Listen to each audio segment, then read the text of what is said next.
Hello students, welcome to दक्षिणा ई classroom. तो बेटा, एनिमल किंगडम में अभी तक हमने जितना भी जनरल फीचर्स है सबका सब पढ़ लिया। अब हमें एनिमल किंगडम में एग्जैक्टली आगे बढ़ना है। बेटा, एनिमल किंगडम में जब हम एनसीईआरटी के अकॉर्डिंग आगे बढ़ते हैं, हमें देखिए क्या देखने को मिलता है। आपने सब जनरल फीचर्स पढ़े। जनरल फीचर्स के बाद आप यहाँ पे ऑब्जर्व करेंगे, आपको फाइलम्स की स्टार्टिंग हो जाएगी। आप सबसे पहले स्टडी करेंगे फाइलम पॉरीफेरा। पॉरीफेरा के बाद आप फाइलम सिलेंटेरिटा, और इस तरीके से हम सबके सब फाइलम्स की आगे कंटिन्यूस स्टडी करते जाएंगे। फाइलम्स की स्टडी करते करते बेटा, हमें हर एक फाइलम को जिस कैरेक्टरिस्टिक फीचर की वजह से हमने उस फाइलम को बांटा था ना, वो जो जनरल फीचर्स है जिनकी वजह से हमने फाइलम्स को बांटा था, बेटा हम वो सारे जनरल फीचर्स पढ़ेंगे और इसके साथ स्पेसिफिक फिजियोलॉजीज ऑफ द एनिमल्स को स्टडी करेंगे। Let's start. तो बेटा, करना क्या है, आपको पूरे के पूरे फाइलम स्टडी कैसे करने हैं। आप ना एक ब्लूप्रिंट बनाओगे बेटा। बेटा, ब्लूप्रिंट क्या होता है? एक बेसिक पैटर्न, एक स्ट्रैटेजी कि आप इस चैप्टर को फॉलो कैसे कर रहे हैं। बहुत आसान है, बहुत सिंपल है, साथ साथ फॉलो कीजिए।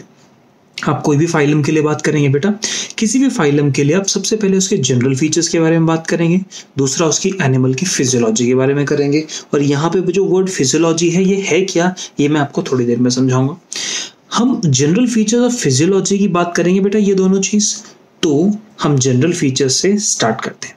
बेटा, यहाँ पे देखिए, जनरल फीचर्स में क्या आप हैबिट पढ़ चुके हैं ऑलरेडी लास्ट लेक्चर में? Yes. Level of organisation, nutrition, body plan, symmetry, germ layer, coelom, habitat.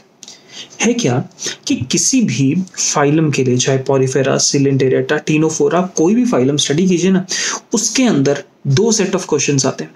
पहले उसके जनरल फीचर्स को लेके क्वेश्चन आ सकता है, दूसरा क्वेश्चन जो आपके पास आ सकता है वो फिजियोलॉजी को लेके आ सकता है। तो अभी हम जनरल फीचर्स देख रहे हैं। तो बेटा, जनरल फीचर्स को ना याद करने का एक शॉर्ट ट्रिक होता है, देखते हैं।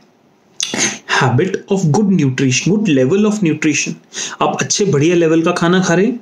Habit of good level of nutrition keeps body in symmetry. Body मोटी नहीं हो जाती, बॉडी सिमेट्री में रहती है। याद करने का तरीका बता रहा हूं।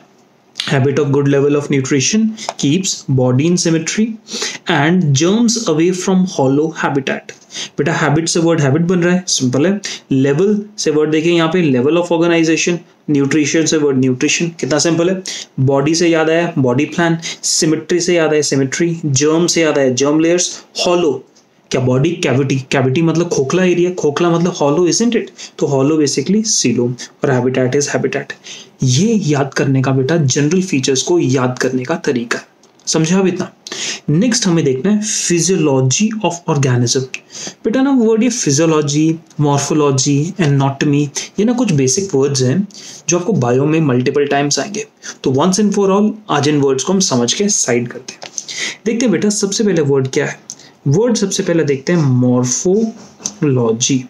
बेटा, अगर आप कभी भी वर्ड समझते हैं ना मॉर्फोलॉजी, इसका मतलब क्या होता है? ये बात करते हैं एक्सटर्नल अपीयरेंस। किसकी? External appearance of organism. यानी मॉर्फोलॉजी हमें समझाती है external appearance of organism. Morphology के बाद दूसरा वर्ड होता है फिजियोलॉजी। फिजियोलॉजी इंपॉर्टेंट है। ये कहता है all essential processes जो काम हो रहे हैं, all essential processes happening within body of organism। किसी भी ऑर्गेनिज्म की बॉडी के अंदर जितने भी एसेंशियल प्रोसेसेस जो हो रहे हैं, उनको कहें तो वो कहलाते हैं फिजियोलॉजी। आपकी बॉडी में डाइजेशन हो रहा है, आपकी बॉडी में रेस्पिरेशन हो रहा है, एक्सक्रीशन, रिप्रोडक्शन, ये सारे जितने एसेंशियल प्रोसेसेस हैं, ये बेटा प्रोसेसेस सब मिला के क्या कहलाते हैं? फिजियोलॉजी। समझे मेरी बात आप? सर्कुलेशन, बॉडी के अंदर पूरा सर्कुलेट ब्लड कर रहा है, बॉडी के अंदर सांस ली जा रही है, ब्रीदिंग एंड एक्सचेंज हो रहा है, बॉडी के अंदर मूवमेंट, लोकोमोशन हो रही है। ये जितनी भी फिजियोलॉजी हैं, इनके अंदर बेटा ये फीचर्स को स्टडी किया जाता है। जब हम एनिमल्स को लेके फिजियोलॉजी स्टडी करते हैं ना, तो बेटा आपको कौन कौन से प्रोसेसेस को स्टडी करना है, चलिए यहाँ पे देखते हैं। बहुत सिंपल है बेटा। प्रोसेस डाइजेशन, सिंपल, डाइजेशन हो रहा है। एक्सक्रीशन समझ सकते हैं, बिल्कुल ठीक। सांस लेने का प्रोसेस, रेस्पिरेशन समझ सकते हैं, ब्लड का मूवमेंट, ब्लड का फ्लो बॉडी के अंदर हो रहा है, सर्कुलेशन। नेक्स्ट, ऑर्गेनिज्म मूव कर रहा है और उसकी बॉडी में स्केलेटल सिस्टम है, इसको हम स्टडी करते हैं। बॉडी में नर्वस सिस्टम का कंट्रोल है और बॉडी के अंदर रिप्रोडक्शन हो रहा है। ये सारे बहुत ही एसेंशियल फिजियोलॉजिकल प्रोसेस है जो किसी भी जानवर को एक लाइफ, मतलब जानवर की लाइफ का, इसकी बॉडी का पार्ट है। आप समझ पा रहे हैं मेरी बात? सिंपल था बेटा। डाइजेशन को बेटा हमने आगे दो हिस्सों में बांट दिया, इंट्रा सेल्यूलर, एक्स्ट्रा सेल्यूलर। क्या मतलब है इसका? डाइजेशन जो चीज होती है बेटा, किसी भी ऑर्गेनिज्म के बॉडी के अगर इंडिविजुअल सेल के अंदर डाइजेशन हो रही है, किसके अंदर? सेल के अंदर जाके हो रही है, तो उसको कहेंगे इंट्रा सेल्यूलर। अगर आप बात यहां पे करते हैं वर्ड इंट्रा, इंट्रा का मतलब होता है विदिन, विदिन। तो अगर मैं कहता हूं बेटा इंट्रा सेल्यूलर, तो इसका मतलब क्या होगा? विदिन दी सेल। आप समझ पाए? इंट्रा सेल्यूलर का मतलब है विदिन सेल, बहुत सिंपल। नेक्स्ट वर्ड हमने यहाँ पे क्या देखा था बेटा? Extra cellular. एक्स्ट्रा सेल्यूलर का मतलब सेल से बाहर। अब यहाँ पे एक क्वेश्चन आपके लिए, इमेजिन करो ह्यूमन बॉडी में डाइजेशन चैप्टर तो आपने पढ़ लिया, डाइजेशन कहाँ हो रहा है? स्मॉल इंटेस्टाइन में, स्टमक में, इन सब जगह हो रहा है। अब ये डाइजेशन एक्स्ट्रा सेल्यूलर है कि intra cellular? Let's focus on this thing. बेटा अगर डाइजेशन ह्यूमन बॉडी में आप देखते हैं तो इस तरीके से स्टमक के अंदर डाइजेशन हो रहा है। अगर हम यहाँ पे स्टमक का डायग्राम बनाएं तो इस तरीके से स्टमक के अंदर डाइजेशन हो रहा है। बेटा स्टमक की वॉल को अगर आप एक्सटेंड करो तो क्या स्टमक इस तरीके से अलग अलग सेल्स का बना हुआ है? बिल्कुल। तो यहाँ पे आप इस तरीके से रफली अगर इमेजिन करो तो यहाँ पे जो चीजें हैं बेटा, ये सेल्स हैं जो स्टमक की वॉल को बना रहे हैं, राइट? अब ये डाइजेशन क्या इन सेल्स के अंदर हो रही है कि सेल से बाहर हो रही है? बाहर हो रही है ना बेटा। यहाँ पे क्या है? ये है कैविटी ऑफ स्टमक। क्या है? Cavity of stomach. और ये कैविटी ऑफ स्टमक क्या सेल से बाहर है, अंदर है? It is extra cellular. क्या है? Extra cellular. तो अगर बॉडी में डाइजेशन होती है सेल से बाहर किसी कैविटी के अंदर, तो इसको with in cavity extra cellular digestion term करते हैं। और अगर डाइजेशन हो रही है किसी एक सेल के अंदर, तो ऐसी डाइजेशन को टर्म करते हैं intra cellular digestion. Clear? Next बेटा वर्ड आया एक्सक्रीशन। एक्सक्रीशन का फंडामेंटल मतलब क्या होता है बेटा? एक्सक्रीशन समझाता है कि जो शरीर है किसी भी जानवर का, वो अपनी बॉडी से वेस्ट मटेरियल्स को बाहर निकालेगा। क्या? शरीर अपनी बॉडी से वेस्ट मटेरियल्स को बाहर निकालेगा। समझो इस बात को। तो अगर एक्सक्रीटरी मटेरियल की बात करें तो ह्यूमन बॉडी एक्सक्रीशन में क्या करती है? यूरिन को बॉडी से रिमूव करती है। और बेटा यूरिन में एक कंपाउंड होता है, क्या नाम होता है उसका? यूरिया। क्या नाम होता है? यूरिया। तो अगर मैं ह्यूमन बॉडी की बात करूं तो एक्सक्रीशन हुआ। यस, एक्सक्रीशन में कौन से प्रोडक्ट को बॉडी से बाहर निकाला? कौन सा प्रोडक्ट था? यूरिया। क्या था? यूरिया। अब प्रोडक्ट कौन सा बाहर निकल रहा है, उस हिसाब से हमने 3 नाम दे दिए। अगर प्रोडक्ट निकलेगा अमोनिया, तो ऐसे ऑर्गेनिज्म को कहेंगे अमोनोटेलिक। ये सब बेटा आप अपने नोट्स में नोट करते जाइए। यूरियोटेलिक का मतलब क्या है कि अगर किसी भी ऑर्गेनिज्म के एक्सक्रीटरी प्रोडक्ट के थ्रू यूरिया निकल रहे हैं, यूरियोटेलिक। इसका मतलब क्या हुआ?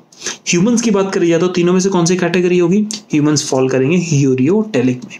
और अगर कोई भी ऑर्गेनिज्म यूरिक एसिड, क्या यूरिक एसिड अगर निकालेगा, तो इसको हम क्या टर्म करेंगे? यूरिकोटेलिक। सिंपल। एक्सक्रीशन के बेटा 3 मैनर्स आपने देख लिए।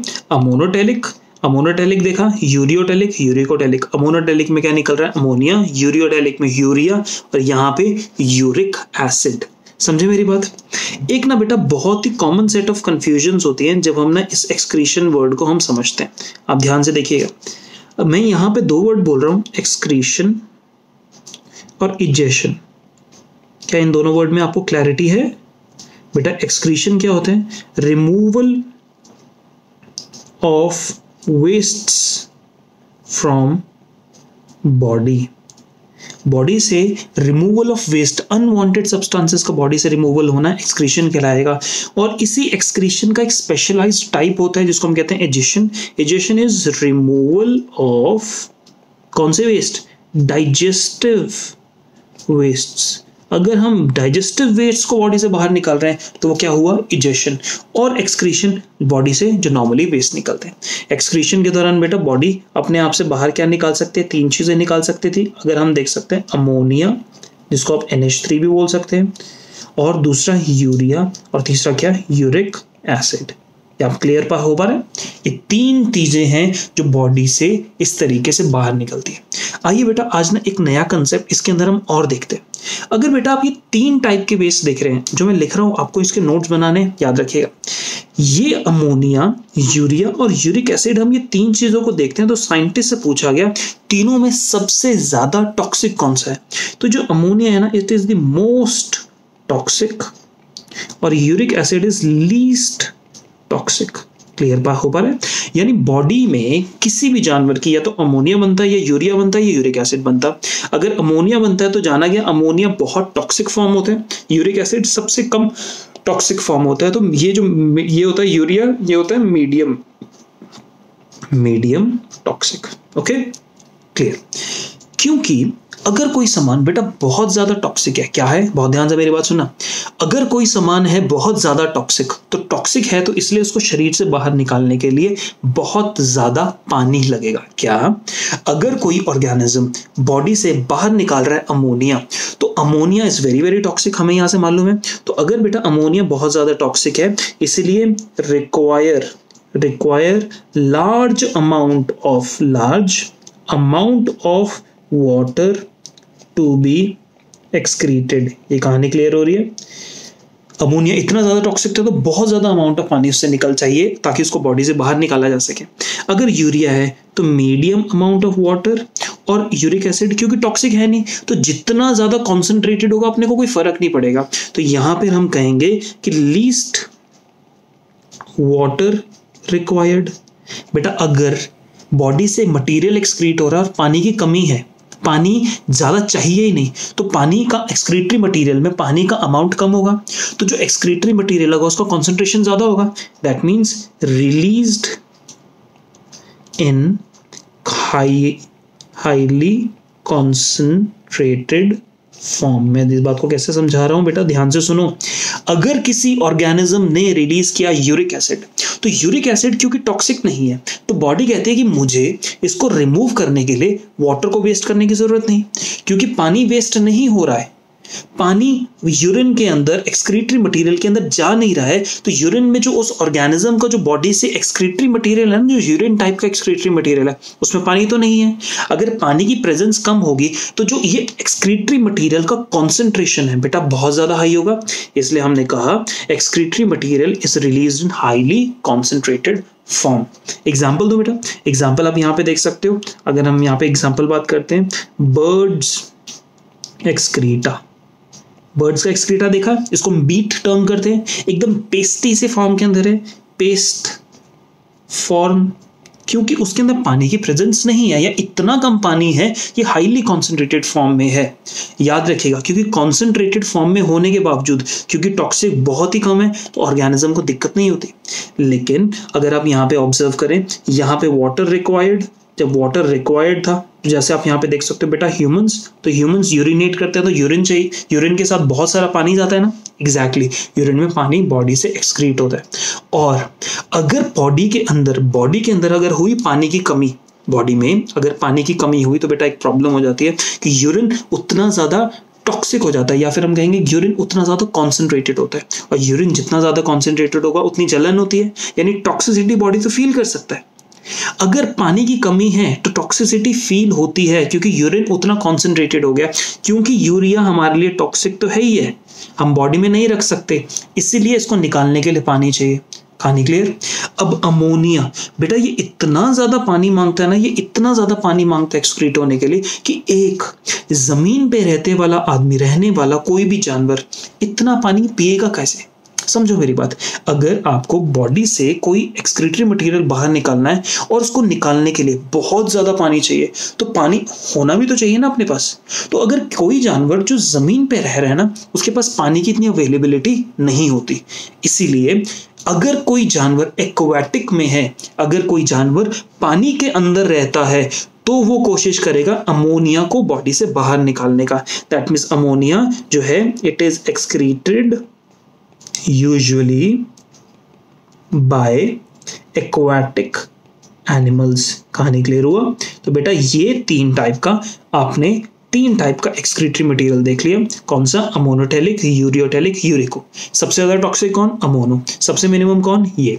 अगर आप सबसे ज्यादा पानी एक्सक्रीट करने के लिए किसको चाहिए? अमोनो। सबसे मिनिमम पानी किसको चाहिए? यूरिको। मीडियम किसको चाहिए? यूरियोटेलिक। नेक्स्ट, सांस लेना। बेटा ये भी तो एक फिजियोलॉजिकल प्रोसेस है। सर्कुलेशन क्या है? Open and closed. मैं आपको समझा चुका हूं बेटा। अगर बॉडीज में अगर ब्लड किसी कन्फाइंड ब्लड वेसल्स के अंदर है तो उसको कहेंगे क्लोज्ड। अगर बॉडी कैविटी में जाके हर ऑर्गन उस ब्लड से नहा रहा है ऐसे को कहेंगे ओपन। हमने पढ़ लिया था। Locomotion and skeletal system. बेटा ये पढ़ना जरूरी इसलिए है क्योंकि कुछ जानवर होते हैं ना वो मूवमेंट नहीं करते, वो लोकोमोशन नहीं करते।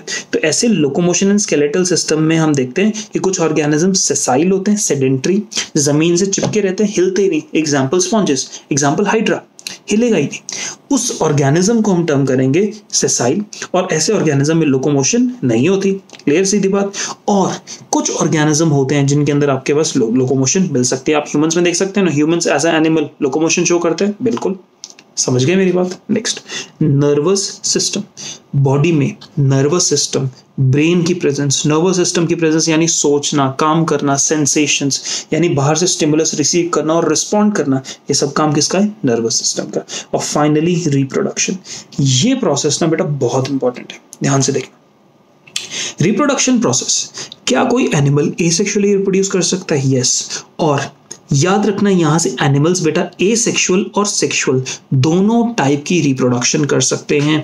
मैं समझता हूं कि ये बहुत ही बेसिक कंसेप्ट है, आपको बेसिक आता होगा। Asexual reproduction and sexual. For the sake of simple सी बात, अगर सिंगल पेरेंट एंड यानी कहने का मतलब है single sex is involved, single organism with a single sex, जैसे या तो मेल हो या फीमेल हो, या फिर अगर हम एनिमल्स की बात करें, मैं ध्यान से मेरी बात सुनना, मैं एनिमल्स के रिस्पेक्ट में बता रहा हूं।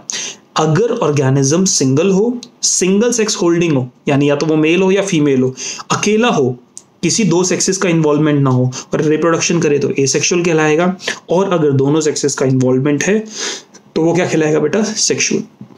ऑर्गेनिज्म टाइप, अगर ऑर्गेनिज्म सेक्सुअल रिप्रोडक्शन कर रहा है तो वो ऑर्गेनिज्म सिंगल ऑर्गेनिज्म में एक ही सेक्स हो सकता है, या फिर वो ऑर्गेनिज्म हर्माफ्रोडाइट हो सकता है। एग्जांपल बोलो, अर्थवॉर्म। ऑर्गेनिज्म की एक ही बॉडी में मेल और फीमेल दोनों हो सकते हैं, या फिर उसकी एक बॉडी में एक ऑर्गेनिज्म में सिर्फ या तो ऑर्गेनिज्म मेल होगा या फीमेल होगा। इसलिए हम यहाँ पे दो अंडरस्टैंडिंग्स देते हैं बेटा, यूनिसेक्सुअल एंड बाइसेक्सुअल। यूनिसेक्सुअल जो अकेला या तो मेल हो या फीमेल हो, बाइसेक्सुअल जो दोनों हो सकता है। डेवलपमेंट डायरेक्ट एंड इनडायरेक्ट, ये भी समझा चुका हूं बेटा मैं आपको। डायरेक्ट इनडायरेक्ट का बेसिकली अगर हम कहते हैं इनडायरेक्ट डेवलपमेंट तो हम यहाँ पे टर्म करते हैं कि ये बर्थ हुआ ऑर्गेनिज्म का, और बर्थ के बाद क्या कंडीशन हुआ ऑर्गेनिज्म के अंदर, यहाँ पे जो आपको चीज मिली वो मिला लार्वा।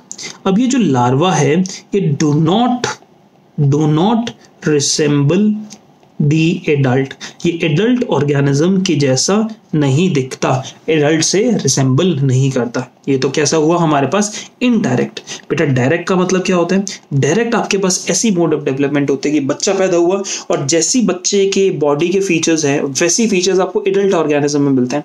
एग्जाम्पल बोलो ह्यूमंस का। ह्यूमंस के अगर आप केस में देखते हैं तो बच्चा जो ह्यूमन का है वो एकदम जैसे बच्चा, छोटा सा बच्चा ह्यूमन का, वो इंसान जैसा ही दिखता है, वही नाक वही कान वैसे सब कुछ। ऐसा तो है नहीं कि जैसे बचपन में कुछ और जानवर दिखता था, बड़े हो गए कुछ और दिखना शुरू हो गया, ऐसा तो नहीं। तो समझे ना मेरी बात? डायरेक्ट समझ आया, इनडायरेक्ट क्लियर। पैरिटी बेटा oviparous, viviparous and ovoviviparous. Let's understand these three things. इसको इरेज कर देते हैं।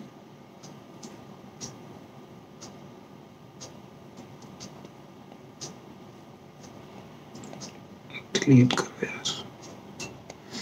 देखो यहाँ पे हम बात कर रहे हैं पैरिटी, ध्यान से देखिएगा। पैरिटी को कहते हैं बेटा पैटर्न ऑफ डेवलपमेंट।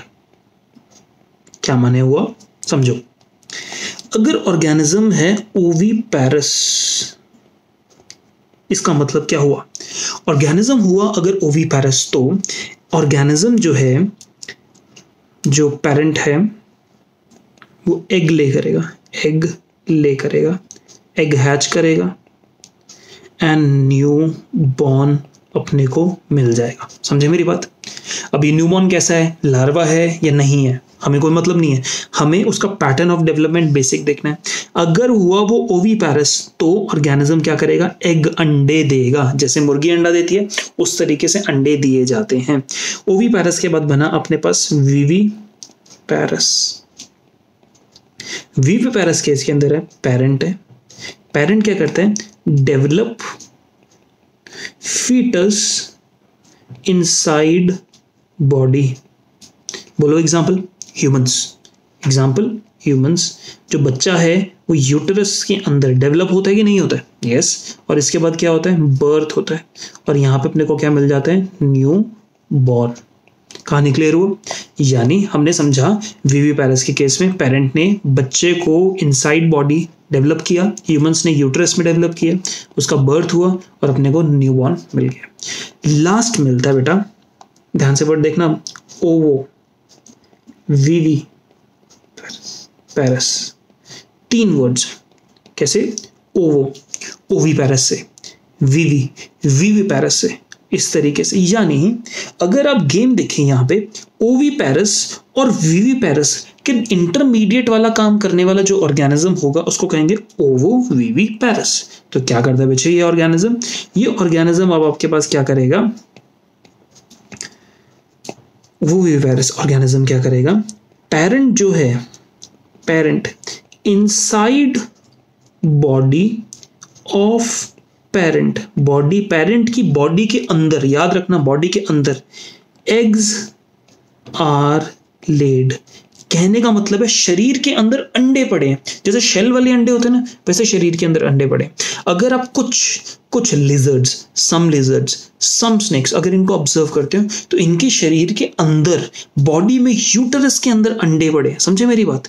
अब क्या हुआ, ये eggs hatch inside body, body के अंदर ये एग्स हैच कर जाएंगे। कमाल की बात है ना, एग्स हैच इनसाइड बॉडी। अगर बॉडी के अंदर एक बेटा एग्स हैच हो चुके हैं, अब क्या होगा, new born are given birth. जैसे इंसान के बच्चे जिंदा पैदा होते हैं, live young ones are getting out of the body, यानी बॉडी, एक पेरेंट की बॉडी से अब जिंदा बच्चा पैदा हो रहा है। ह्यूमंस के केस में जब बच्चा बॉडी की वेजाइना से, मदर की वेजाइना से बॉडी से बाहर निकलता है तो एक जिंदा बच्चा निकला, अंडा तो नहीं वहां पर है। यहां पर केस में क्या है, यूटरस में बच्चा है, अंडे के अंदर, अंडा टूटा यूटरस में, बच्चा बॉडी से जेनाइटल ट्रैक के थ्रू होते हुए बाहर निकला। ऐसे कंडीशन को बेटा हमने टर्म कर दिया ओवो विविपेरस। बचे तो रिप्रोडक्शन के अंदर अब आपको मालूम लगा टाइप्स, सेक्सुअल, एसेक्सुअल, सेक्सुअल पढ़ लिया हमने, ऑर्गेनिज्म का टाइप यूनिसेक्सुअल एंड बाइसेक्सुअल ये भी स्टडी कर लिया। फर्टिलाइजेशन, ऑर्गेनिज्म के अंदर फर्टिलाइजेशन हमें मालूम है बॉडी के अंदर हो सकती है, बॉडी के बाहर हो सकती है। फर्टिलाइजेशन दो टाइप से हो सकती है, कैसे, शरीर के अंदर या शरीर के बाहर।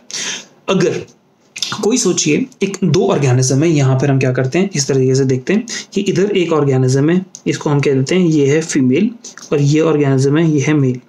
मेल ने स्पर्म्स को रिलीज किया, यहां पर ये स्पर्म्स रिलीज किए, और मेल ने जो स्पर्म्स रिलीज किया ना बेटा, किधर किए, यहां पर वाटर के अंदर किए। Sperms are release inside the water, और फीमेल ने ओवम रिलीज किया इनसाइड वाटर, और यहाँ पे स्पर्म और ओवम ने, इन दोनों ने फ्यूज कर लिया। फ्यूज कहाँ हुआ, वाटर के अंदर। कहाँ हुआ, वाटर के अंदर।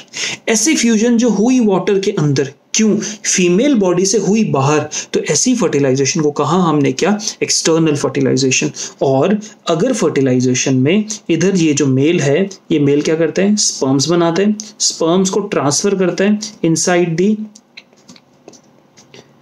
फीमेल बॉडी के अंदर। ये जो ये हमने यहाँ पे फीमेल बना दी, तो फीमेल बॉडी ऑफ फीमेल, इसके अंदर अगर स्पर्म जाके और यहाँ पे फीमेल के गैमेट के साथ अगर फ्यूज करेंगे तो ये वाली फर्टिलाइजेशन जो होगी बेटा, ये वाली फर्टिलाइजेशन क्या होगी, इसको कहेंगे इंटरनल फर्टिलाइजेशन। क्लियर। डेवलपमेंट बेटा हमने दो टाइप की पढ़ी, डायरेक्ट इनडायरेक्ट। हम समझा सकते हैं डायरेक्ट का मतलब ये चीज होगी, हुई अगर डेवलपमेंट डायरेक्ट तो इसका मतलब ये है कि बच्चा एक पूरा एडल्ट जैसा दिखता है। Live young one born is resembles to the adult of the complete species. But अगर वो इनडायरेक्ट हुआ तो जो पैदा हुआ हुआ बच्चा है वो स्पीशीज के एडल्ट के तरह नहीं दिखता, वो अलग दिखता है। फिर हमने पढ़ा पैरिटी, पैटर्न ऑफ डेवलपमेंट। बच्चा अंडे के टूटने के बाद अंडे के अंदर था, बच्चा बॉडी से डायरेक्ट जिंदा पैदा हुआ, अंडा शरीर के अंदर था, लेकिन अब वो अंडा बॉडी के अंदर ही टूट गया और बॉडी से एक जिंदा बच्चा पैदा हुआ। ये पढ़ा हमने। देखिए ये सारी की सारी चीजें बेटा हमने किसमें पढ़ी, रिप्रोडक्शन। और ये पोर्शन बेटा हमने सारा का सारा स्टडी किया फिजियोलॉजी। याद रखो मैं आपको समझा चुका हूँ मॉर्फोलॉजी क्या होती है, मैं आपको समझा चुका हूँ फिजियोलॉजी क्या होती है। कुछ वर्ड्स हैं बेटा, हिस्टोलॉजी, एनाटॉमी, ये वर्ड्स हम बाद में देखेंगे क्योंकि अभी सिलेबस में आने नहीं वाले। अभी हम ये जो दिख रहा है हमारे सामने, क्या आपको फिजियोलॉजी क्लियर हुआ? Very nice. दूसरा, आपको साथ साथ जनरल फीचर्स क्लियर हुए? यस बेटा, एनिमल किंगडम की बेसिक रिक्वायरमेंट आपसे अभी ये मांगती है कि पूरे के पूरे एनिमल किंगडम में आपको जो चाहिए, एनिमल किंगडम में आपको बेटा याद करना है सारे के सारे फाइलम के नाम और ये जनरल फीचर्स। जनरल फीचर्स और फिजियोलॉजी ये तो बेसिक है। फिजियोलॉजी में देखो, डाइजेशन, खाना खाया, खाने को बॉडी से बाहर निकाला, एक्सक्रीशन, सांस लिया, रेस्पिरेशन, ब्लड घुमाया, सर्कुलेशन, बॉडी में चले, लोकोमोशन, दिमाग से चलाया, नर्वस सिस्टम, रिप्रोडक्शन बॉडी में हुआ, रिप्रोडक्टिव सिस्टम। तो यही तो सारे फिजियोलॉजी हैं, ये तो हमें बेसिक आते हैं और इनको हमने याद करने का तरीका अपना लिया। अगर आपको ये पोर्शन याद है, इससे बाहर एनिमल किंगडम में कहीं क्वेश्चन आता ही नहीं। तो हम एनिमल किंगडम को जब स्टडी करेंगे बेटा, अब हम जब स्टडी करेंगे फाइलम पॉरीफेरा, तो उसके अंदर हमें देखने में ये सब चीजें मिलेंगी। तो आइए स्टडी करते हैं फाइलम पॉरीफेरा। तो बेटा हम करते हैं यहाँ पे शुरू फाइलम पॉरीफेरा। सबसे पहला, सबसे सिंपल फाइलम। पूरी की पूरी गेम हम बेटा हम कैसे चलाने वाले हैं, पहले हम पढ़ेंगे एनसीईआरटी, हर एक लाइन का मतलब समझेंगे और फिर हम इन सब चीजों को याद करने का तरीका मैं आपको समझाऊंगा। चलिए करते हैं स्टार्ट। ऐसा है, कहता है कि phylum porifera, the members of this phylum are commonly called as sponges. Commonly इनको स्पॉन्जेस कहा जाता है। पहली बात, कॉमन नेम क्या है, स्पॉन्ज। क्यों कहा जाता है बेटा स्पॉन्ज? दिखने में ना स्पॉन्जी से होते हैं। आप एक स्पॉन्ज को ना, एक फोम जैसे स्पॉन्ज होता है ना, आप उसको देखो। अगर आप स्पॉन्ज का स्ट्रक्चर देखते हो, क्या उसके ऊपर आपके पास पोर्स मिलते हैं? यस। उसी तरीके से इनकी पूरी की पूरी बॉडी सरफेस पे स्पॉन्ज पे जैसे पोर्स मिलते हैं, वैसे के वैसे ही मिलते हैं। They are generally marine and mostly asymmetrical animals. बेटा एनसीईआरटी ना यहाँ पे आपके साथ ना बहुत बढ़िया बढ़िया गेम्स खेलता है। देखो कहते हैं they are generally marine. Generally marine है, इसका मतलब जनरली आम तौर पे मरीन पानी में मिलेंगे, मरीन वाटर, खारे पानी में मिलेंगे, लेकिन कुछ फ्रेश वाटर में भी मिल सकते हैं। And mostly asymmetrical. क्वेश्चन पूछता हूं बेटा, मोस्टली का मतलब हर बार तो नहीं होता है ना। That means most of them, अक्सर ज्यादातर लोग इनमें से सारे के सारे ज्यादातर एसिमेट्रिकल होंगे, लेकिन सब नहीं होंगे क्योंकि कुछ रेडियल सिमेट्री भी रखते हैं। समझे मेरी बात? These are primitive multicellular animals and have cellular level of organization। समझ आती है? Sponges have a water transport और water canal system। ये water canal system बेटा एक specific feature होता है, sponges में मिलता है। और ये water canal system कैसे, क्या होता है, थोड़ी देर में देखते हैं। अब जब हम नोट्स करेंगे तब मैं साथ साथ समझाऊंगा। अब वाटर कैनाल सिस्टम में क्या होता है? वाटर कैनाल सिस्टम में water enters through the minute pores ostia in the body wall into the central cavity spongocoel from where it goes out through the osculum। Complex है ना, देख ही लेते हैं क्या। सबसे पहले ना यहाँ पर देखो बेटा, ये डायग्राम ना बहुत अच्छे से आपको समझाता है कि पूरी की पूरी जनरल चीजों को आपने पढ़ना है। याद करो, अपनी जनरल हैबिट्स के लिए, जनरल कैरेक्टर्स के लिए याद करने का तरीका पढ़ा था। क्या पढ़ा था हमने देखा था, habit of good level of nutrition keeps body in symmetry and germs away from hollow habitat। habit of good level of nutrition, ये पूरा का पूरा पैटर्न फॉलो कर पा रहे हो?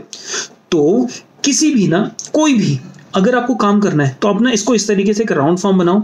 Habit of good level of nutrition keeps body in symmetry and keeps germs away from hollow habitat. काम खत्म, इसके अलावा तो कुछ है ही नहीं।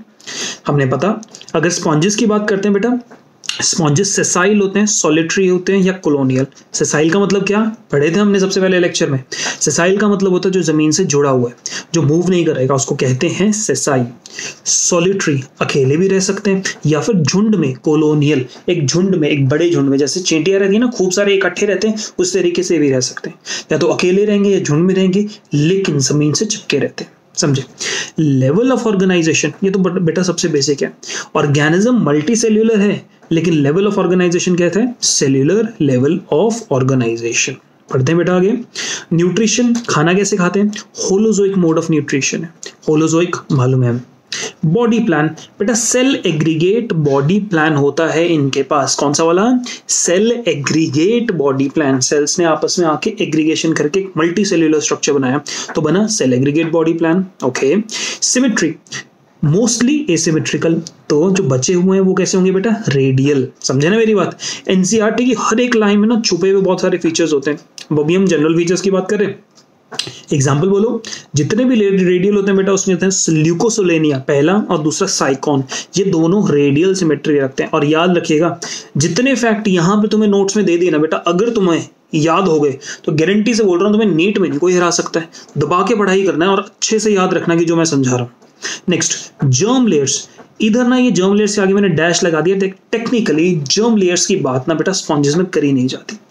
जर्म लेयर याद करो, आपको समझाती है कि एंडोडर्म, मेसोडर्म, एक्टोडर्म, ट्रिप्लोब्लास्टिक, या फिर अगर ऑर्गेनिज्म हुआ डिप्लोब्लास्टिक तो उसके अंदर एंडोडर्म हो गया और एक्टोडर्म हो गई। ये जर्म लेयर्स आगे जाके किसको राइज देते हैं? टिश्यूज को। किसको? टिश्यूज को।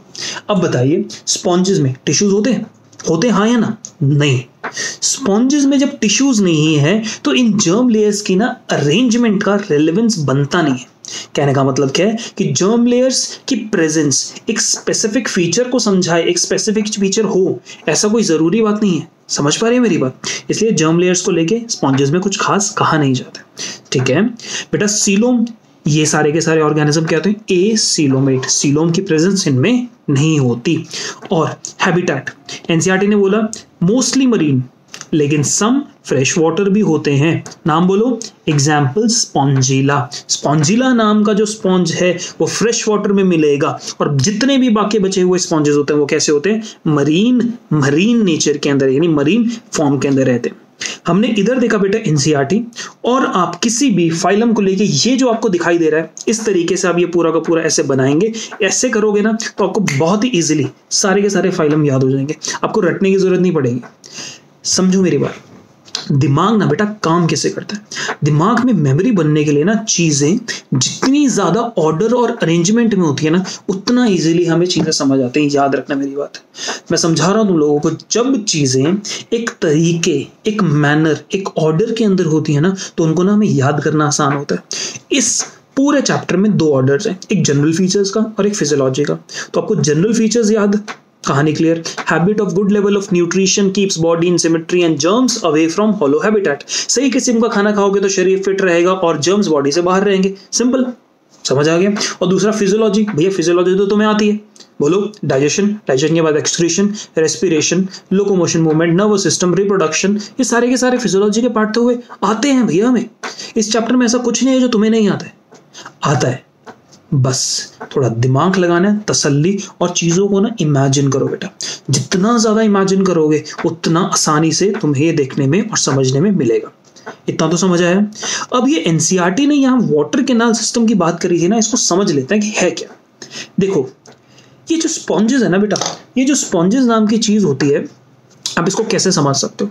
यहाँ पे जो आपको स्ट्रक्चर दिखाई दे रहा है ना, कुछ इस तरीके से, ये आपको इस तरीके से स्ट्रक्चर दिखाई दे रहा है। अब इस स्ट्रक्चर को समझने के लिए हम क्या कर सकते हैं? I will just show you this form. एक सेकंड रुको।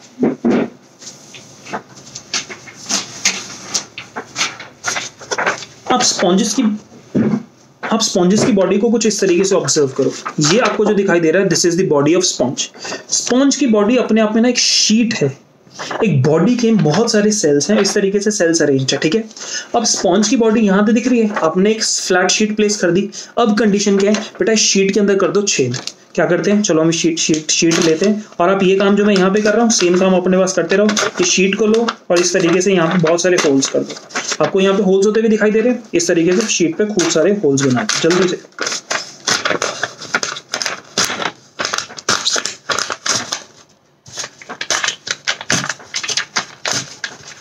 तो मैंने तो होल्स सारे के सारे शीट पे बना दिए, दिख रहे हैं आपको। अब आप क्या करो, शीट के चारों कोनों को पकड़ो और चारों कोनों को ना एक दूसरे के पास लाने की कोशिश करो, इस तरीके से, दिख रहे हैं। अब आपको ये चारों कोने बॉडी के इस तरीके से बेटा पास लाके दिख रहे हैं। अब अपने स्ट्रक्चर को ऑब्जर्व करो, क्या स्ट्रक्चर के सेंटर पे, यहाँ पे स्ट्रक्चर के सेंटर पे, यहां से अंदर जहां मैं उंगली डाल के दिखा रहा हूं, क्या आपको कैविटी दिख रही है यहाँ पर? यस, हमने क्या किया, इधर आप अगर स्क्रीन पे ऑब्जर्व करो, ये स्ट्रक्चर लिया और यहाँ पे बहुत सारे छेद दिखाई दे रहे हैं। बेटा स्ट्रक्चर को ना हम साइड से देख लेते हैं, इसलिए ऐसा दिखाई दे रहा है। इन स्ट्रक्चर को पकड़ के ऐसे हमने ना इसको इस तरीके से कर दिया। अब ये वाला स्ट्रक्चर दिखाई दे रहा है, अब देखो स्क्रीन पे आपको यहाँ पे ये स्ट्रक्चर दिखाई दे रहा है। क्या यहाँ पे आपको ये वाले पेपर के ऊपर ये वाले छेद दिखाई दे रहे हैं? यस। अब इनके बीच में कोई कैविटी दिखाई दी थी? हमने जब इस पेपर को इकट्ठा इस तरीके से कर दिया था तो क्या आपको इसके बीच में कैविटी दिखाई दी अंदर बीच में? यस। इस कैविटी को हम बेटा क्या नाम करते हैं? कैविटी। कैविटी का मतलब हमने पहले लास्ट देखा था, हॉलो, खाली, खोखला स्पेस। सील कह सकते हैं। सील मतलब देखो वर्ड कैसे है, आसानी से धीरे धीरे चलते हैं। वर्ड देखो सीलोम, सीलोम से वर्ड में सील निकाल सकता हूं, राइट? Coelom, seal, yes. तो सील बेसिकली हमें स्पेस या फिर कैविटी समझाता है, इतना तो हमें एकदम दिमाग में चले जाता है। अब देखो यहाँ पर कंडीशन क्या है, यहां पर बेटा अंदर स्पॉन्ज की बॉडी के बीच में कैविटी मिली, क्या कह दिया? स्पॉन्जोसील। और बॉडी वॉल पे यहाँ पे छेद मिले थे, ये जो बॉडी वॉल पे इस तरीके से आपको छेद मिले, ये वाले बेटा, ये वाले आपको जो दिखाई दे रहे हैं, ये आपके पास बॉडी की वॉल में छेद थे। और बेटा इन छेद को हम लोग क्या टर्म करते हैं? क्या कहते हैं? ऑस्टिया। क्या टर्म करते हैं? ऑस्टिया। इन सारे होल्स को, छेद को, हम बॉडी में जो ये छेद है इनका क्या नाम देते हैं? ऑस्टिया। तो हुआ क्या, स्पॉन्ज की बॉडी में बाहर से आता है अंदर पानी, और जब बाहर से पानी इस बॉडी में, अगर बाहर से अंदर आएगा पानी तो इसी छेद के थ्रू आएगा। जैसे इस पेन को देखो, ये अंदर जा रहा है, अगर मैं स्पॉन्ज की बॉडी को इस तरीके से आपके सामने देखो, इस तरीके से दिखाई दे रही है, तो इस तरीके से इसी छेद के थ्रू पानी अंदर आएगा। तो बॉडी में जो ये छेद हैं कहलाते हैं क्या? ऑस्टिया। और इस ऑस्टिया के थ्रू पानी अंदर पहुंचता है, और अंदर पहुंचने के बाद बेटा कहां पहुंचा? स्पॉन्जोसील में। जब पानी स्पॉन्जोसील में आ गया तो अब देखो स्पॉन्जोसील से पानी होते हुए कहां जा रहा है? इस तरीके से बाहर जा रहा है, और बाहर यहां पे एक ऊपर एक ओपन पोर है। इस ओपन पोर का नाम क्या दिया? ऑस्क्यूलम। क्या दिया नाम? ऑस्क्यूलम। यानी पानी एक तरफ से अंदर आया, कैविटी में पहुंचा, और फिर कैविटी से ऊपर से बाहर निकला। ऊपर अपने पास एक और ओपनिंग थी, ओपनिंग को क्या बोला हमने? ऑस्क्यूलम। समझे मेरी बात? तो पूरा का पूरा आपके पास फ्लो कैसे बना? ऑस्टिया से आया अंदर, पहुंचा स्पॉन्जोसील में, यहां से ऊपर गया, ऊपर एक ओपनिंग थी ऑस्क्यूलम, और वहां से बाहर निकल गया। तो बेटा पानी का बहाव दिख रहा है आपको, एक तरफ से अंदर आया, एक बीच में आया, और फिर बाहर निकल गया।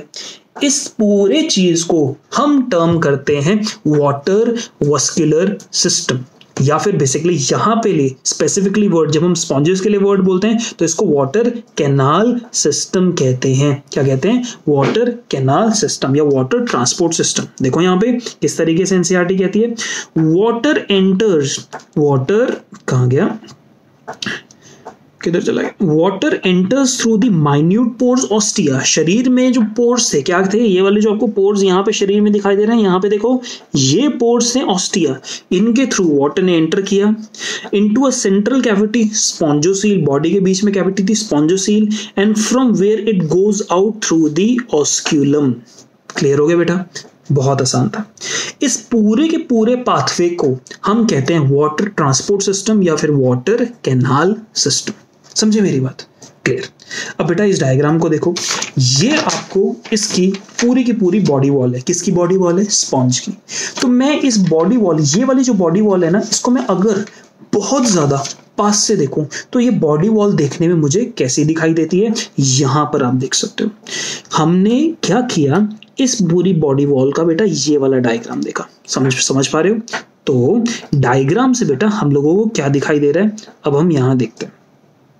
इस डायग्राम में बच्चे आप लोग यहाँ पे ऑब्जर्व करो, बॉडी में बाहर वाला हिस्सा कौन सा? बाहरी हिस्से की बात करूं तो ये वाला जो हाईलाइट हो रहा है ये बाहरी हिस्सा है, ठीक है।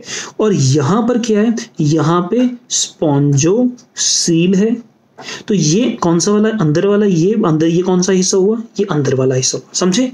दैट मीन्स एक येलो वाला ये हमारा अंदर वाला हिस्सा हुआ और ये हुआ हमारा बाहर वाला हिस्सा। आपको पैरेललिज्म क्रिएट समझ आ रहा है इन दोनों के बीच में।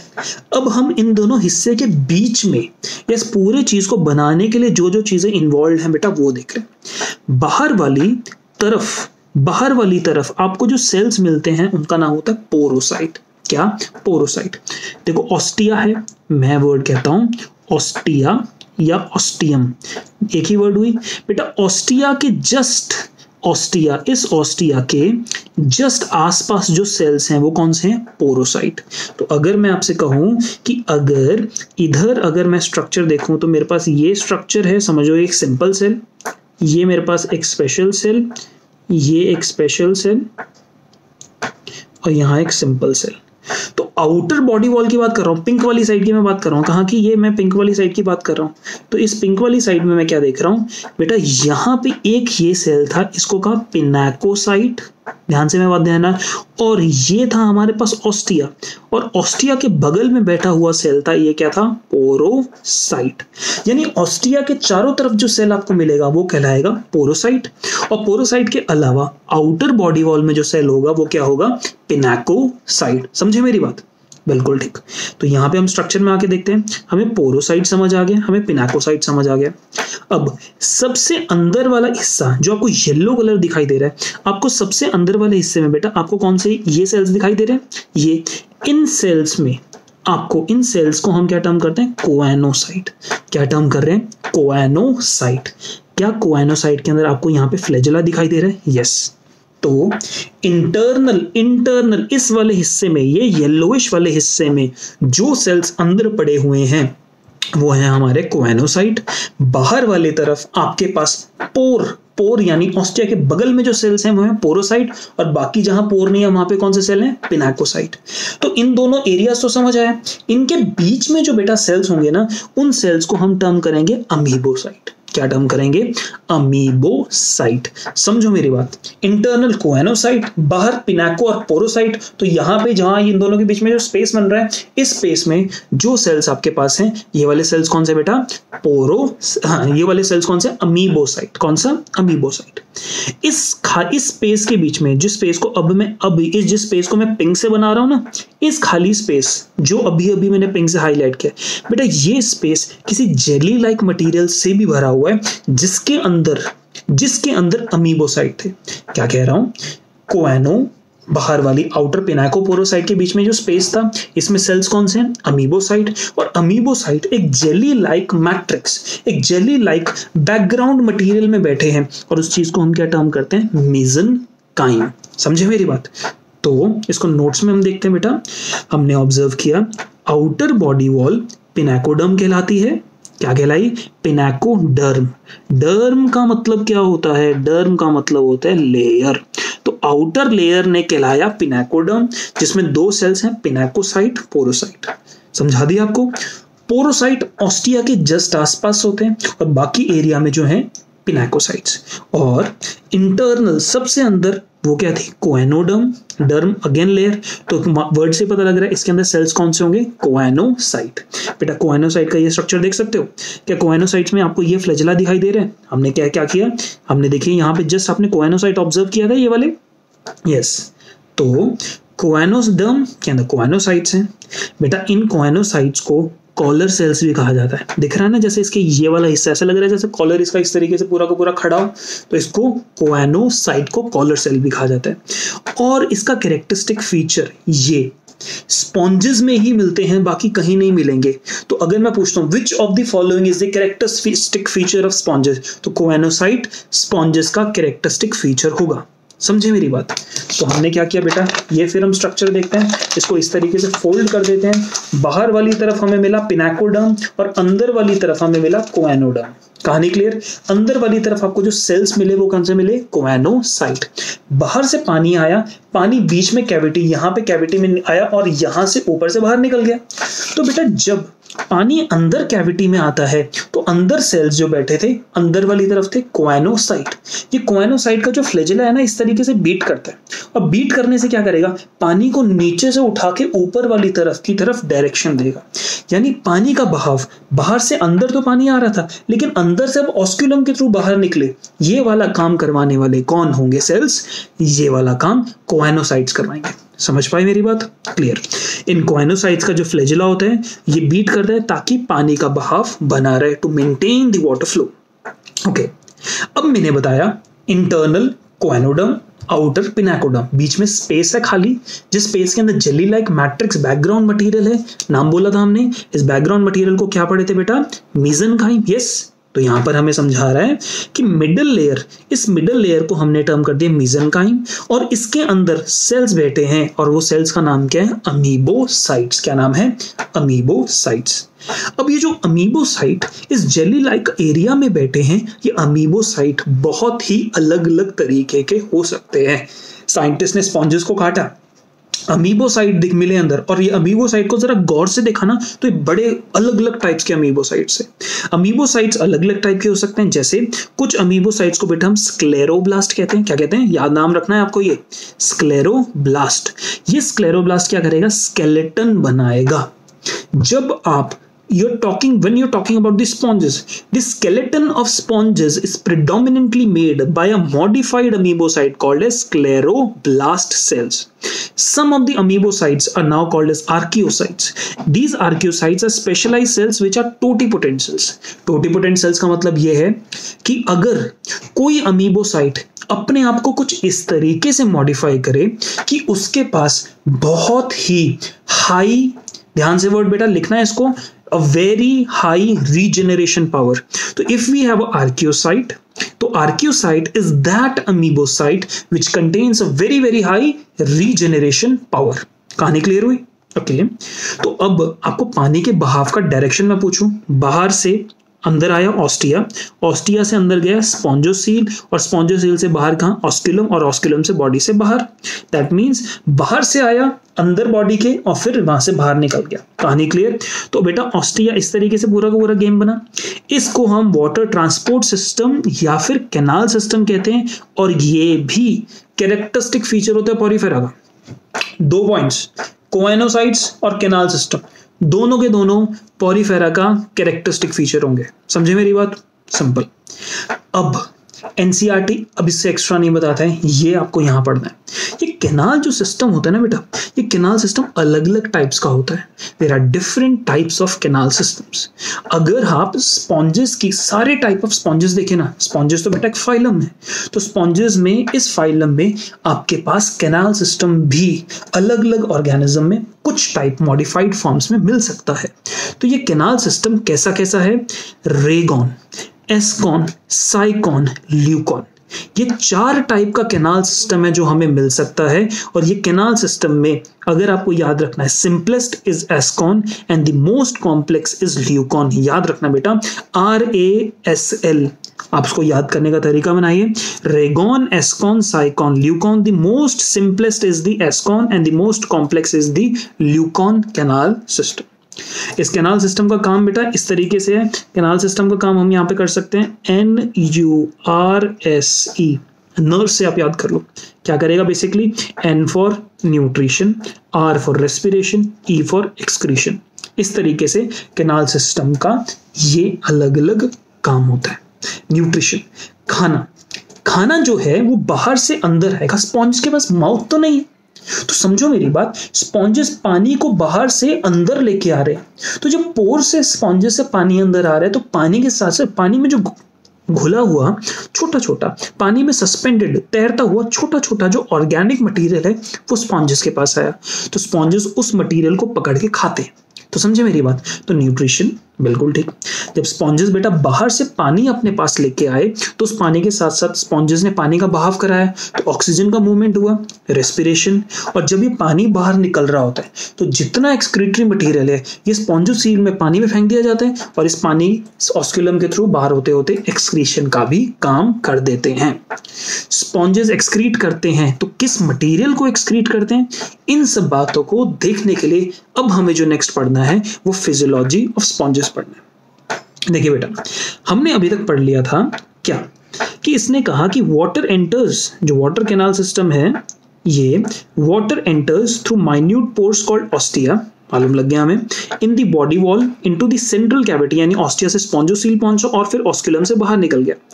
This pathway of water helps in food gathering, nutrition, respiration and exchange and removal यानी एक्सक्रीशन। नर्व्स याद किया ना, आपको तीनों पॉइंट्स याद हो गए। कोएनोसाइट्स जिनका नाम होते हैं स्कॉलर सेल्स, लाइन दी स्पॉन्जोसील यानी स्पॉन्जोसील के आसपास पड़े होते हैं। और अब यहां तक कहानी क्लियर। अब एनसीईआरटी जो फिजियोलॉजी वाला प्रोसेस है उसको शुरू करती है। एनसीईआरटी बात करती है बेटे डाइजेशन की। डाइजेशन कैसी है? इंट्रासेल्युलर। ये स्पॉन्जोसील में ना स्टमक, ये स्पॉन्जोसील स्टमक नहीं होती है। स्पॉन्जोसील क्या था कि बॉडी इस तरीके से थी, फोल्ड हो गई तो बॉडी के बीच में कैविटी बन गई, बट ये कैविटी बेटा पेट नहीं है, this is not a stomach. तो खाना जो पोर्स के थ्रू आया, ये जो कॉलर सेल्स होते हैं ना, अंदर वाले कॉलर सेल्स, ये खाने को पकड़ लेते हैं और अंदर मेसेनकाइम में भेज देते हैं। समझो मेरी बात कैसे? मैंने आपको बताया कि ये इस तरीके से कॉलर सेल्स थे। यहाँ पे देखते हैं हम लोग, ये कॉलर सेल्स इस तरीके से बैठे, इस कॉलर सेल्स ने इस तरीके से देखा कि यहाँ पे खाना आया, इस खाने को यहाँ से कैप्चर किया और यहाँ पे बॉडी के अंदर, यहाँ पे मेसेनकाइम के अंदर भेज दिया। यानी खाना बाहर से लिया और यहाँ पे इस तरीके से आएगा, मेसेनकाइम में भेज दिया। मेसेनकाइम में कुछ स्पेसिफिक सेल्स बैठते हैं, थीजोसाइट्स, सिलेबस का पार्ट नहीं, कुछ स्पेसिफिक अमीबोसाइट्स ही होते हैं। अमीबोसाइट्स की कुछ मॉडिफिकेशंस होती हैं जो इस आए हुए खाने को मॉडिफाई, इस खाने को क्या करते हैं? डाइजेस्ट करेंगे। क्यों?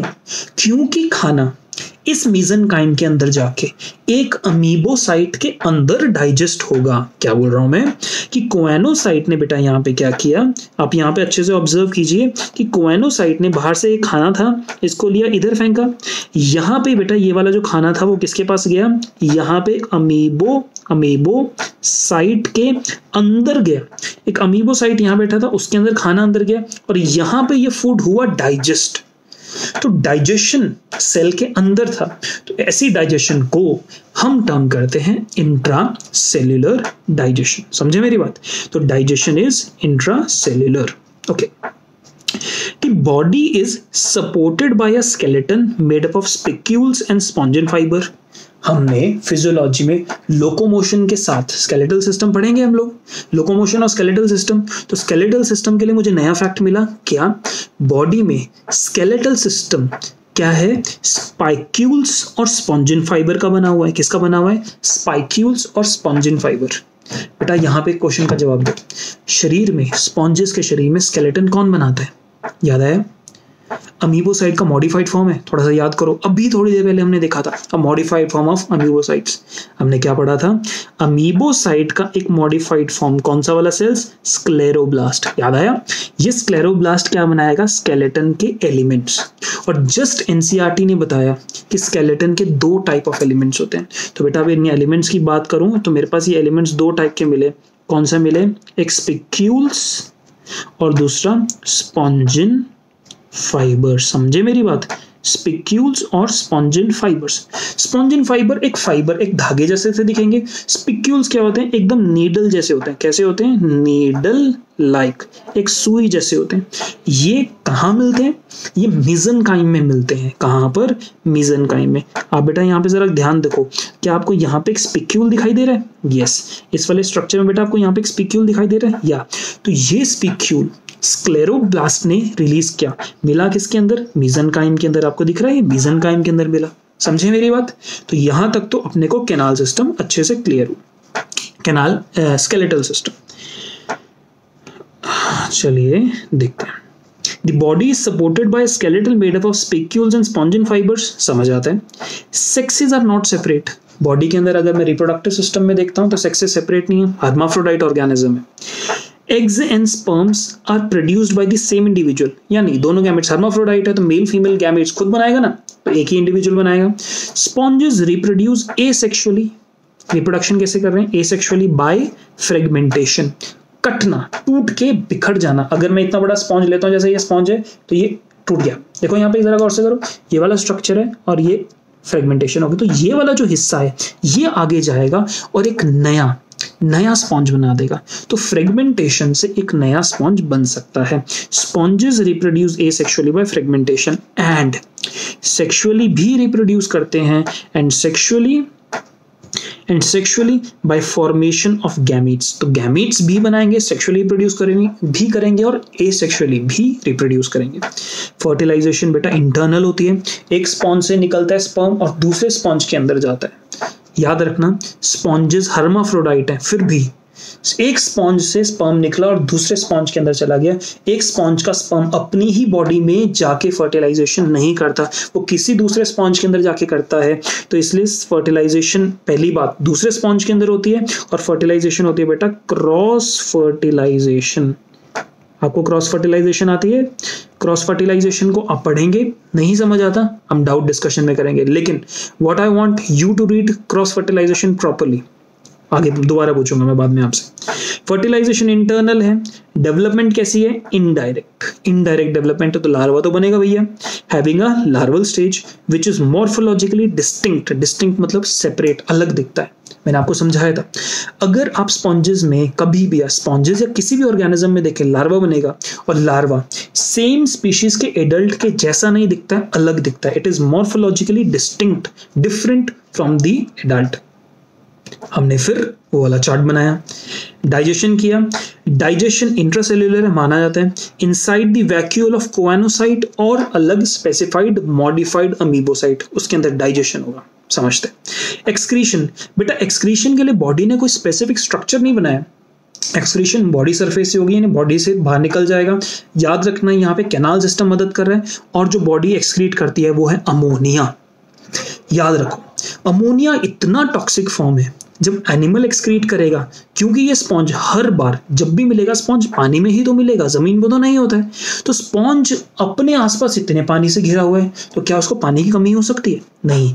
तो वो कौन से मोड से किस तरीके का एक्सक्रीटरी मटेरियल एक्सक्रीट करेगा? वो करेगा अमोनिया। क्यों? क्योंकि इसके पास बहुत पानी है, तो टॉक्सिसिटी से हमें कोई फर्क नहीं पड़ता। रेस्पिरेशन बेटा अगेन कैनाल सिस्टम, नर्व्स याद करो। रेस्पिरेशन भी बॉडी सरफेस से होती है with the help of canal system. Circulation, sponge की बॉडी में कोई भी सर्कुलेटरी सिस्टम, ऐसा कोई such circulatory system is not present. If any, body में कोई भी सर्कुलेशन होती है, अगर कोई भी फ्लो हो रहा है, that is predominantly because of the canal system, otherwise no specific circulatory system is present. Locomotion, if I tell you locomotion, technically the organism is sessile, sedentary, तो locomotion नहीं होता है। Does it have a skeleton? Yes, the skeleton इसकी body के अंदर है, inside the mesenchyme। Very nice। कहाँ पर होता है? mesenchyme के अंदर। और mesenchyme में बेटा skeleton is made up of two type of things. One, needle like spicules, we have already studied कैसे होते हैं, needle जैसे, और दूसरे spongin fibers। spongin fibers क्या होते हैं? spongin fiber fiber like structures होते हैं। हमने पढ़ा था amoebocytes, some amoebocytes are modified to form scleroblast. क्या? स्क्लेरोब्लास्ट। तो ये जो स्पिक्यूल्स और स्पॉन्जिन फाइबर्स स्क्लेरोब्लास्ट बना सकते हैं, and this scleroblast which form the spongin fibres are now given another special name. उनको क्या कह दिया? स्पॉन्जियोब्लास्ट। नहीं समझे? स्क्लेरोब्लास्ट, ऐसे स्क्लेरोब्लास्ट जो स्पॉन्जिन फाइबर बनाएंगे उनको क्या कहेंगे? स्पॉन्जियोब्लास्ट। समझ गए? और ये स्पिक्यूल्स हैं, इनके लिए तो हमने वर्ड स्क्लेरोब्लास्ट तो यूज करते ही हैं। तो बेटा साइंटिस्ट ना बड़े इंटरेस्टेड थे स्पॉन्जेस को स्टडी करने में। वो स्क्लेरोब्लास्ट को गए और कहा कि देखा उन्होंने इसकी scleroblast is making a spicule. Spicule को ना स्पॉन्ज की बॉडी से बाहर निकाला और देखा कि ये बना किस चीज का है। We got to know that this spicule could be made up of calcium. Also, it could be made up of silicon. या तो वो कैल्शियम का, किसकी बात कर रहा हूं मैं? स्पिक्यूल। तो वो जो नीडल लाइक स्ट्रक्चर था, या तो बेटा वो कैल्शियम का बना होता या फिर वो सिलिकॉन का। अगर वो कैल्शियम का बना था तो इसको कह दिया कैलकेरियस। क्या? Calcareous. Why did we call it as calcareous? Because it was made of calcium. If the spicule was made up of silicon, तो उसको सिलिशियस स्पिक्यूल कहा जाएगा। क्लियर बेटा? न्यूरल सिस्टम, स्पॉन्जेस के पास कोई भी न्यूरल सिस्टम नहीं होता, दिमाग नहीं होता इनके पास, एकदम दिमाग ही नहीं होता इन लोगों के पास। कैसे जानवर है? दिमाग ही नहीं इनके पास। इवोल्यूशन में एनिमल्स ने पूरे के पूरे एनिमल किंगडम में एक अकेला ऐसा फाइलम है जहां पर न्यूरल सिस्टम अभी तक बना नहीं है। तो दैट मीन्स इनको दर्द नहीं होता, इनको काटो कुछ मर्जी करो उनको दर्द नहीं होगा, कुछ भी नहीं होगा। इनको सेंसेशन, दर्द तो बहुत दूर की बात है, इनको सेंसेशंस ही नहीं होती बेटा, यहाँ पे न्यूरल सिस्टम नहीं होता। अब रिप्रोडक्शन अब एनसीईआरटी कहते हैं एसेक्सुअल एंड सेक्सुअल दोनों टाइप की रिप्रोडक्शन हो सकती है, asexual and sexual both. Asexual reproduction में बडिंग का प्रोसेस हो सकता है, एनसीईआरटी ने बताया कि अगर आप रिप्रोडक्शन की बात करेंगे तो पहली बात बडिंग प्रोसेस एसेक्सुअल में, दूसरा फ्रेगमेंटेशन, एनसीईआरटी ने बस फ्रेगमेंटेशन बताया और कुछ नहीं। तो बडिंग भी हो सकती है, फ्रेगमेंटेशन भी हो सकती है, और एक स्पेशलाइज्ड टाइप की रिप्रोडक्शन हो सकती है बेटा, उसको कह सकते हैं with the help of gemmule formation. क्या? Gemmule formation. अब ये जेम्यूल नाम की बला है क्या? ये जेम्यूल क्या है भैया? जेम्यूल ना एक स्ट्रक्चर होता है, कैसा? कुछ ऐसा जैसे हम देखते हैं।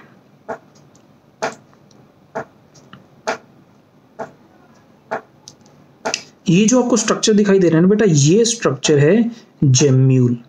अब ये जेम्यूल जो ये स्पेशलाइज स्ट्रक्चर है, इस जेम्यूल के अंदर ना यहां पर कुछ सेल्स ऐसे भरे हुए होते हैं। क्या? कुछ सेल्स इस तरीके से भरे होते हैं, और ये सेल्स को हम क्या टर्म करते हैं? आर्कियोसाइट। क्या टर्म कर रहे हैं? आर्कियोसाइट। यहां पे ध्यान से देखो, जेम्यूल जो है, ये gemmule contain specialize cells called archaeocytes, और आर्कियोसाइट्स बहुत ही दे आर हाईली टोटीपोटेंट। इनके पास डिवाइड करने की बहुत ज्यादा खतरनाक लेवल की क्षमता होती है, मतलब they are very very very very active and can divide multiply कर सकते हैं बहुत ही हाई रेट पे।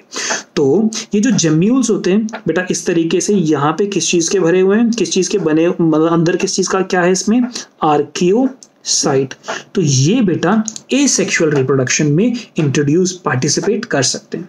ओके, सेक्सुअल रिप्रोडक्शन की बात करें तो बेटा ये हर्माफ्रोडाइट होते हैं, मालूम। क्रॉस फर्टिलाइजेशन में ये प्रोटोगाइनस मोड में होते हैं। अब प्रोटोगाइनस क्या है? दिमाग लगाओ।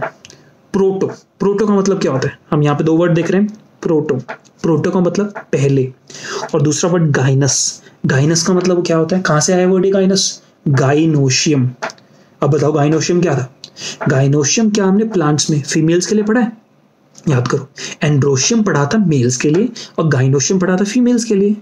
तो ये ऐसे हर्माफ्रोडाइट ऑर्गेनिज्म होते हैं जिसमें अगर हम यहाँ पे दो स्पॉन्जेस देखते हैं, ये एक ये वाला पेंसिल, ये वाला जो व्हाइट वाला पेन वाला स्पॉन्ज है, एक ये वाला, तो समझ लो ये वाला जो स्पॉन्ज है ये फीमेल है और ये वाला स्पॉन्ज है मेल। तो इस वाले सॉरी ये वाला स्पॉन्ज में मेल फीमेल दोनों होगा और इस वाले स्पॉन्ज में भी मेल फीमेल दोनों होगा, लेकिन हर्माफ्रोडाइट है ना बेटा। इन दोनों स्पॉन्ज की अगर मैं बात करूं तो इस वाले स्पॉन्ज और इस वाले स्पॉन्ज, दोनों स्पॉन्ज में, किसी भी अलग अलग स्पॉन्जेस में, जब इनमें मेल और फीमेल जब मैच्योर होते हैं तो पहले फीमेल मैच्योर हो जाता है। तो समझ लीजिए कि ये वाला आपके पास जो स्पॉन्ज था इसमें फीमेल मैच्योर हो चुका है, क्या इसके अंदर मेल मैच्योर हुआ है? नहीं। तो जब बेटा इसमें मेल मैच्योर नहीं हुआ तो इसका स्पर्म इसमें तो नहीं जा सकता है, तो दूर बैठा ये दूसरा आपके पास ये कोई दूसरा स्पॉन्ज था, इसमें मेल मैच्योर हो चुका है, फीमेल इसमें बहुत पहले हो गया था, अब इसमें मेल भी हो चुका है। तो इसका मेल क्या करेगा? अपना स्पर्म निकालेगा और यहां पर भेज देगा। इसमें अभी तक मेल मैच्योर नहीं हुआ था, इसमें मेल फीमेल दोनों हो गया है। तो फीमेल मैच्योर होके पहले मैच्योर होके सब कुछ मर चुका है, लेकिन मेल वाला अब मैच्योर हुआ है। ये मेल वाला क्या करेगा? यहां से स्पर्म निकालेगा और स्पर्म को यहां पे इधर भेज देगा। समझे मेरी बात? तो जब इस वाले को क्या करना है रिप्रोड्यूस, तो इसके अंदर फीमेल मैच्योर हुआ, किसी दूसरे से इस तरीके से यहां से मेल ने स्पर्म भेजा, तो यहां पर ऐसे केस में क्योंकि पहले फीमेल मैच्योर हुआ है, इसको कहते हैं protogynous. Next, internal fertilization. Body, female की बॉडी में फर्टिलाइजेशन हो रहा है इंटरनल, और बेटा इनडायरेक्ट डेवलपमेंट है। तो इनडायरेक्ट डेवलपमेंट का तो मतलब हम समझते हैं कि बॉडी के अंदर लार्वा की फॉर्मेशन हो रही है। अब यहाँ पे कौन कौन से लार्वा होते हैं हम यहाँ पे देखते हैं। लार्वा बेटा हमारे पास दो टाइप का होता है, एक एम्फीब्लास्टुला और पेरेनकाइम्यूला। याद रखना, इन लार्वा का नाम आपको रटना है, पेरेनकाइम्यूला और एम्फीब्लास्टुला। समझे? तो ये सब तो हम स्पॉन्जेस की फिजियोलॉजी हम स्टडी कर चुके हैं। अब नेक्स्ट, एग्जाम्पल्स एंड क्लासेस। बेटा अगर हम पूरे के पूरे सिस्टम को देखें तो आप जरा दिमाग लगाओ, कीप पॉट्स क्लीन और फैमिली गेट सिक। यहाँ पे कीप किंगडम, पॉट्स फाइलम, तो हम यहाँ पे फाइलम पॉरीफेरा पढ़ रहे हैं। क्या इस फाइलम पॉरीफेरा में अलग अलग क्लासेस मिल सकती है? कीप पॉट्स क्लीन, क्लीन से क्लासेस। तो एक फाइलम में मल्टीपल क्लासेस होती है ना, तो यहाँ पे पोरीफेरा में आपको 3 क्लासेस मिलती है, कैलकेरिया, हेक्सैक्टिनेलिडा और डेमोस्पॉन्जी। आपको नाम नहीं याद रखना है, सिर्फ इनको बांट रखा है आपकी तसल्ली के लिए। इनके बेटा ये जो एग्जाम्पल्स हैं इनके कॉमन नाम के साथ इनको आपको रटना है। ये आपको पूरी की पूरी लिस्ट दे दी जाएगी। कैलकेरिया में बेटा ल्यूकोसिलेनिया होता है, इसको सिंपलेस्ट स्पॉन्ज कहते हैं। Scypha, sycon, hyalonema, glass rope sponge, euplectella, Venus flower basket, pheronema, bowl sponge, euspongia, bath sponge, spongilla, fresh water sponge, cliona, boring sponge, chalina, mermaid's glove.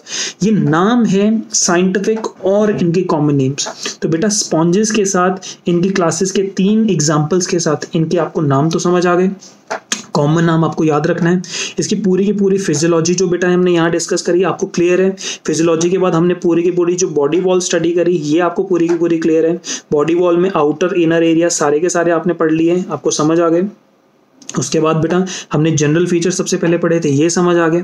तो ये हमारी स्पॉन्जेस की सारी कहानी पोरीफेरा की। तो अब यहां तक ये वाला फाइलम कंप्लीट। इस फाइलम में वर्ड एक चीज बची है फाइनली जो हमें स्टडी करना है, जो सबसे पहले देखना चाहिए था, पोरीफेरा। फेरा का मतलब होता है बियरिंग, जिसके पास हो, और पोरी वर्ड कहां से आया, पोर्स। तो ऐसा ऑर्गेनिज्म जिसकी बॉडी के ऊपर, which the body of the organism which bears the pore, यानी पोर जिसकी बॉडी के पास होंगे, ऐसा ऑर्गेनिज्म क्या कहलाएगा, पोरीफेरा। तो अब यहां देख सकते हो ना, इधर पूरी बॉडी पे, इधर पूरी बॉडी पे, इधर पूरी बॉडी पे पोर्स हैं। तो अगर शरीर पे होंगे पोर्स तो ऐसे ऑर्गेनिज्म को क्या टर्म करेंगे, पोरीफेरा। समझे? तो यहां तक थी बेटा पूरी की पूरी कहानी पोरीफेरा की। इन दी नेक्स्ट लेक्चर हम लोग सीलेंटेरेटा और टीनोफोरा एक साथ पढ़ेंगे। तो आप नेक्स्ट लेक्चर की पहले से तैयारी करके रखिए। एनसीईआरटी अभी इस वाले पोर्शन की मैं समझा चुका हूं, पढ़िए, याद कीजिए और नोट्स को मल्टीपल टाइम्स लिख के याद कर लो। अगर याद हो गया तो आपके लिए चैप्टर बहुत आसान है। Thank you. Study hard, crack the NEET. याद रखना, आपको नीट क्रैक करना तो खूब सारी मेहनत करनी पड़ेगी, राइट? तो स्टडी हार्ड बेटा, बेस्ट ऑफ लक।